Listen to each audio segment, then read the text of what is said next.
Hi, thank you for having me. So I'm going to be talking about the subject I'm working on for my PhD, which is vaccinating mosquitoes to fight disease. Now, I'm sure you've all experienced a mosquito bite at some point and know how annoying they can be. I certainly have, as this picture of my leg after a particularly bad attack during fieldwork shows. But in many countries, mosquito bites are more than just annoying.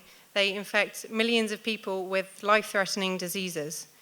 The biggest killers include malaria, dengue fever, yellow fever, and West Nile virus, which has recently spread to the US.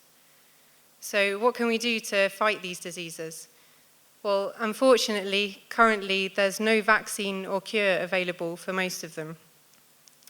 So instead of focusing on humans, let's turn our attention to the carriers of the diseases, the mosquitoes. How about we vaccinate them? This might sound crazy, but scientists are working on a way of effectively doing this. It's not quite like a conventional vaccine, but instead consists of bacteria called Wolbachia. So Wolbachia live inside the individual cells that make up an organism, as you can see in this picture. The cells are shown in blue and the Wolbachia are stained green. Wolbachia are found naturally in some mosquito species and have been artificially introduced into others. So how are they useful for a vaccine? Well, Wolbachia have been found to stop mosquitoes from transmitting certain diseases by blocking the microorganisms that cause the diseases. Okay, so it's sounding good so far, but there are a lot of mosquitoes out there. How are we going to get the vaccine to all of them? Vaccinating every individual wild mosquito by injecting Wolbachia is just not going to be feasible. Well, it happens that Wolbachia play a nifty little trick on mosquitoes' reproduction to spread themselves through mosquito populations, which we can make use of to spread the vaccine. So to understand this trick, you first need to know that Wolbachia are transmitted from mosquito to mosquito through mother to offspring transmission. And this is the only way that mosquitoes can get infected with Wolbachia. They can't catch it from other mosquitoes that they come into contact with. Now, a female mosquito that is not infected with Wolbachia can only mate successfully with a male mosquito that's also uninfected.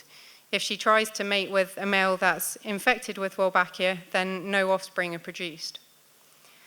A female that's infected with Wolbachia, on the other hand, is a bit more slutty, you could say, and can mate successfully with any male to produce healthy offspring, which are themselves all infected with Wolbachia.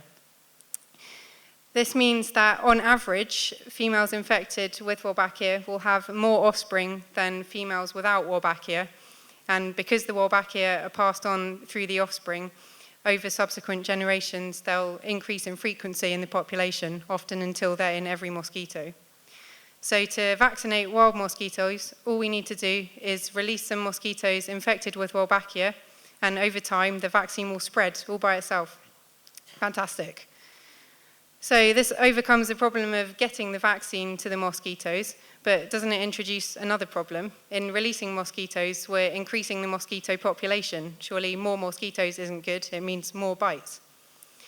Well, the good news is that in mosquitoes, it's only the females that are annoying blood-sucking man-eaters, like in some other species, some men might agree. So the males just feed on nectar. It's only the female mosquitoes that bite. You could say the females have a little more bite and a little less bark. So if we release only a few females, but mostly males, we won't increase the biting very much, and disease, which is really the important thing, will decrease. Okay, so this is all very well in theory, but has it actually been tested? Well, yep. The first field trial took place in 2011 near Cairns in Australia, which is an area affected by dengue fever.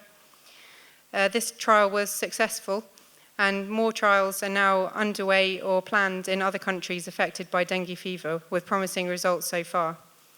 So hopefully one day we'll see vaccinating mosquitoes used to eliminate dengue fever and other serious mosquito-borne diseases that affect millions of people across the world. So on that note of optimism, I'll finish. I'd like to thank you for listening. I hope you've enjoyed the presentation and learned something new. Thank you. when you kiss me, fever when you hold me tight. Fever.